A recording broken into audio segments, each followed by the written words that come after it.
guys, what is going on? I am the Nufferdog, and welcome back to some more Legend of Zelda Twilight Princess. Last episode, we got here to the Gerudo Desert, where we are going to try and find the Mirror of Twilight in a condemned prison, which would be that over there. So we've got to, first off, try and cross this desert, and we've got these annoying old guys here, burrowing through the sand.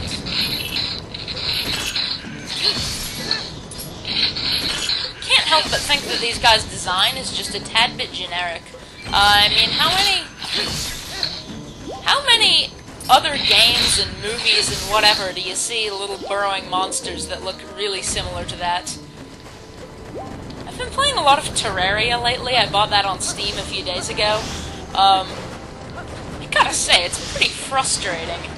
In terms of being opaque and difficult to get into, it's probably even worse than Minecraft, and the deaths can be really frustrating. Nonetheless, I've been enjoying it a lot, but it has a lot of burrowing worm enemies. I was also, the other day on the, thatguywiththeglasses.com.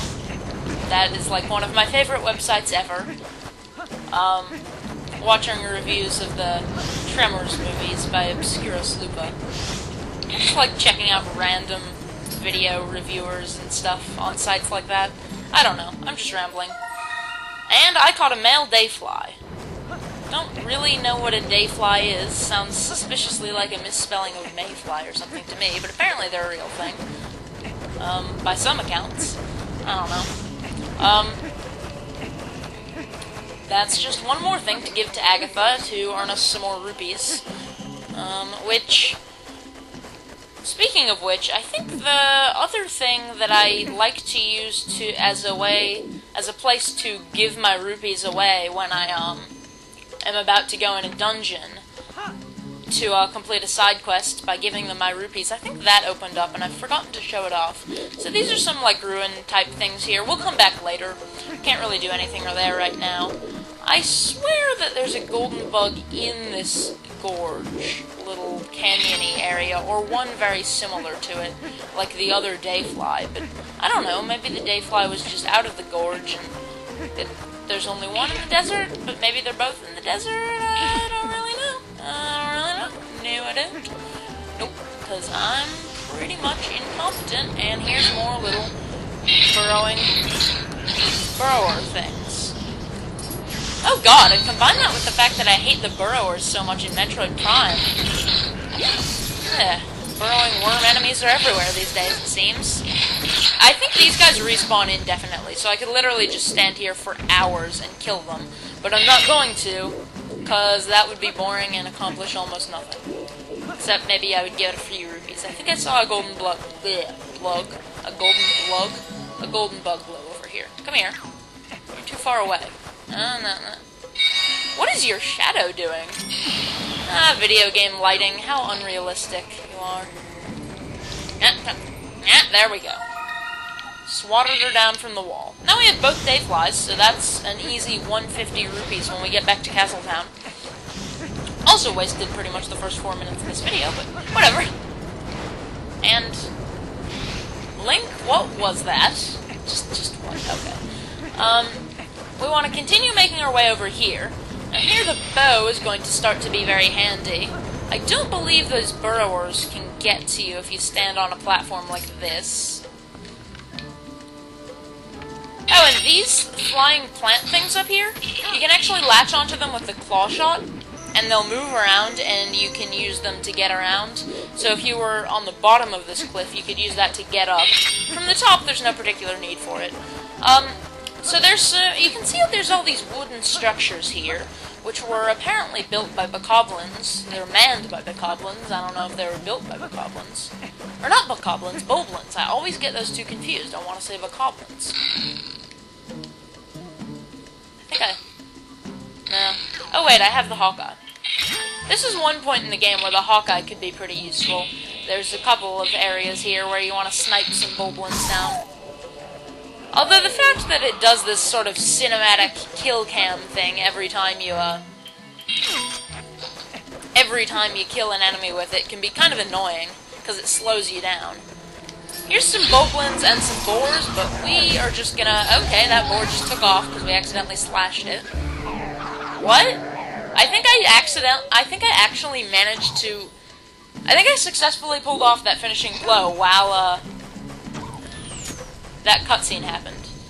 There's these bones here, if we are in this fire pit. We can slash them. Don't get us anything particularly good. Later there'll... Oh, really? It's gonna do the cinematic kill cam even when I don't have the Hawkeye? Okay. I guess it just does that for all these guys that I kill. Okay, it looks like we've cleaned the ones out of this area. Later on, there'll be sort of a similar fire pit type thing. Or no, it's a boar on a spit, that's what it is.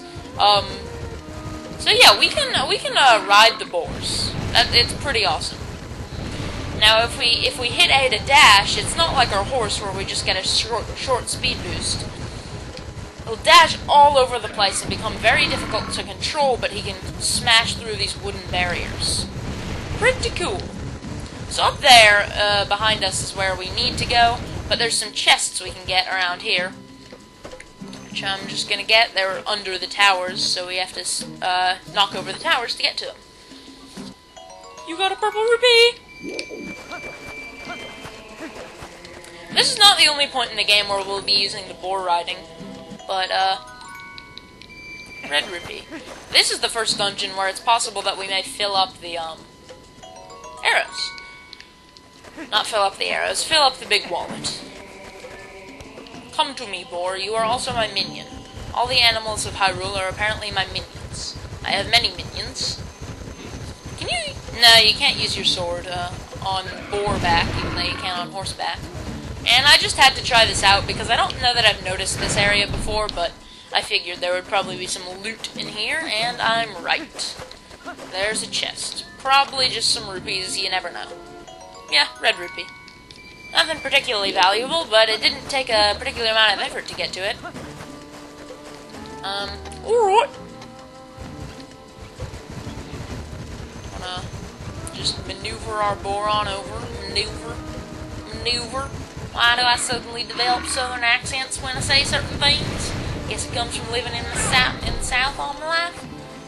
I still kind of like recoil in horror though when I accidentally pronounce something with way more of a southern accent than normal.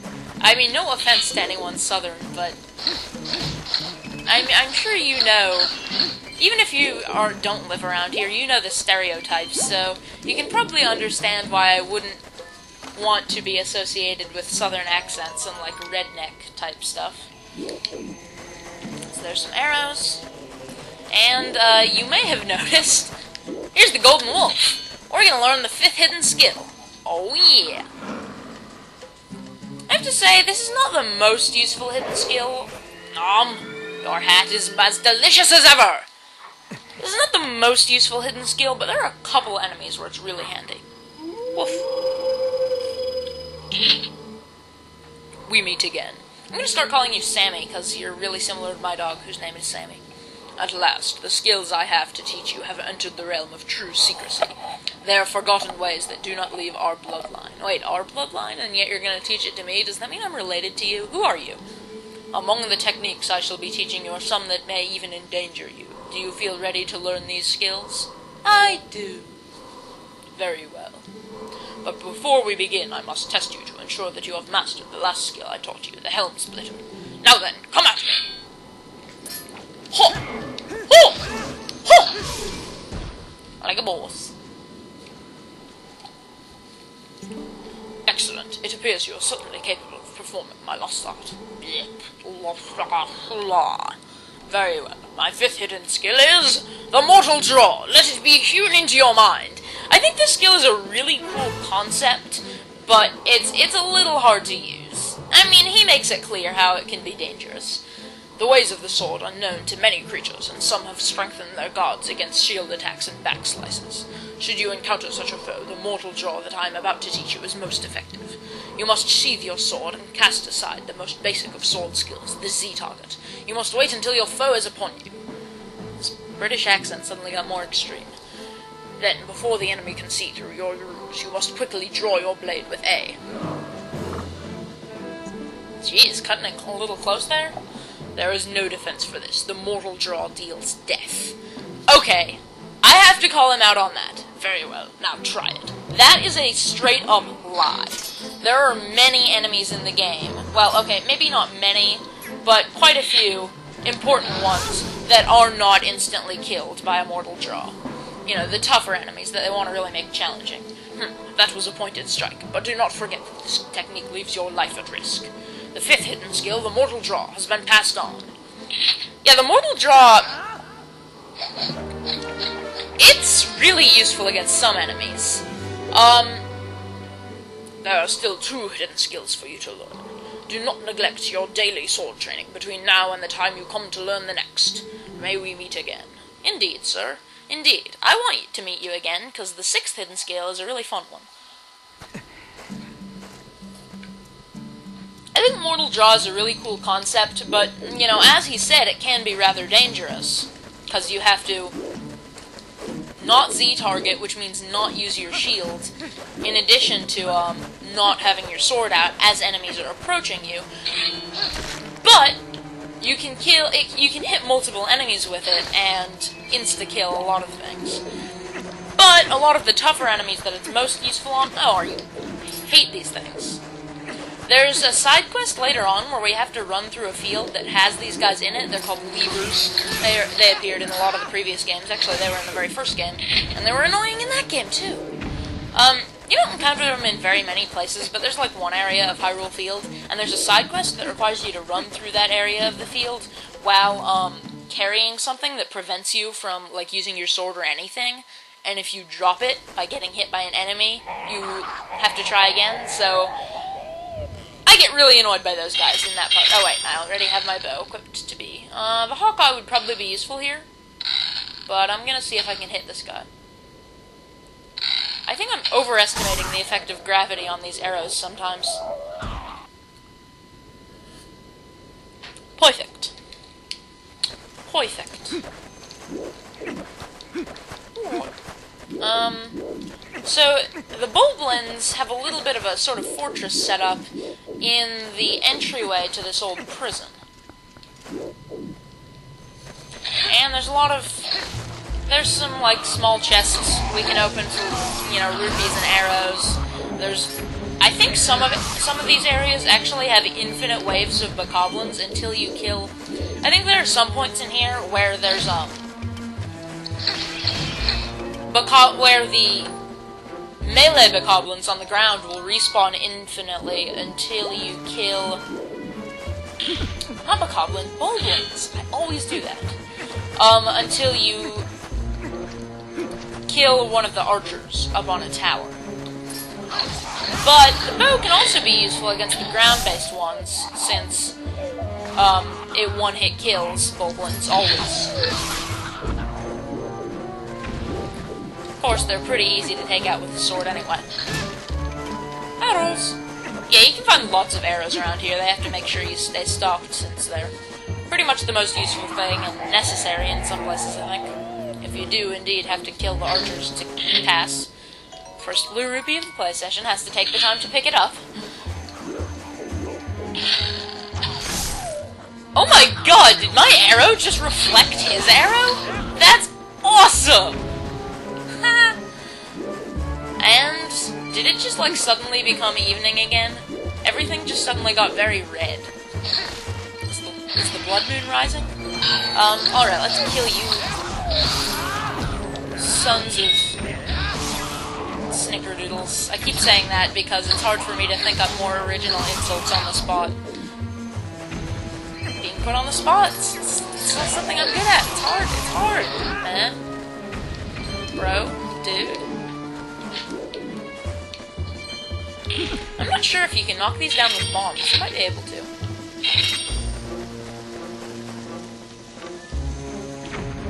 Nope. You do indeed need boars. Because somehow a boar's head is a more powerful force than a bomb. I think that might be some sort of saying. The pig is mightier than the bomb or something like that. May have been some sort of anti-war statement, I'm not sure. Someone famous probably said that at some point. Someone famous probably said most things at some point, in all honesty. There's that boar on a spit I was talking about. And you set my arm on fire. It's still going. My hand was like on fire for a really long time there.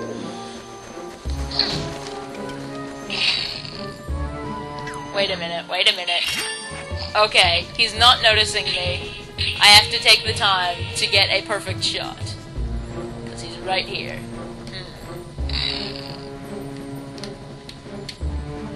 Butt shot. I know, it's immature, but I had to. I mean, if I was in front of him, I might have hit somewhere else, but I was behind him, so what are you gonna do? You got a small key. We can actually mortal draw against this thing? Yeah, we can destroy this boar on a spit, and then destroy this below it, the fire pit, and we get a piece of heart. Very nice. Very nice. I don't know what these voices are that I keep doing. In Soviet Russia, voice do you. That's kind of disturbing.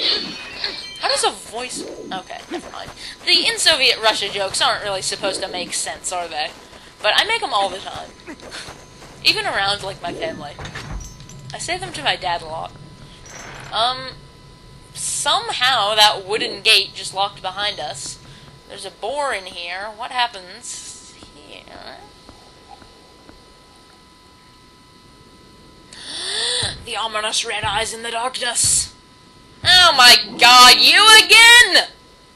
You are supposed to be dead 2 times over, and why did you do that to that poor boar? What did that boar do to you? Do you have a personal grudge against that boar? Some sort of personal vendetta thing? Okay, this is the first fight that we will have against this guy on foot, and he's honestly not very hard. That axe does a ridiculous amount of damage if he hits you with it, but he's so slow. You can just unload all your hidden skills on this guy, and he is not hard at all. He's just way too slow for his own good. Wow, see, that was pretty quick. He's sort of like this game's answer to the Iron Knuckles. Ridiculously powerful, but very slow. Why not just kill him here? Of course, we know he can survive pretty much anything. What did it... Is that noise supposed to mean something? Maybe he was saying, "I'll be back," in his goblin voice. And fire. That's not good. Although, in all fairness, this is like the 3rd time we've had to escape from a burning building in this game. Hey, that boar finally woke up. He wasn't dead. What do you know? What we want to do here is grab the boar and use him to charge out of here and through all these other wooden barriers, which is actually done in an automated cutscene thing. And we'll wind up in a new area. Now we're out of that sort of front courtyard. This is the entrance to the building proper. I guess this is still technically a prison, but it really doesn't look like one. I mean, if it was really supposed to look like a prison, we'd be seeing rows of cells and stuff. The inside of this place is not like that, because it's a Zelda dungeon, so they have to make some effort to make it interesting. We've been missing a lot of Poes just because they appear all over the place, but they're only at night. But here's one, so we might as well collect them. Maybe we can get the 20 souls. For the first reward. I'm not planning on going for all of them. There's actually 60 in the game. So yeah, this dungeon, we will do a lot of transforming between wolf and human forms in this dungeon, because, you know, it's the first dungeon where we have access to the Shadow Crystal. I believe if we light these, a chest will appear. Figures. What with the pattern on the floor and everything.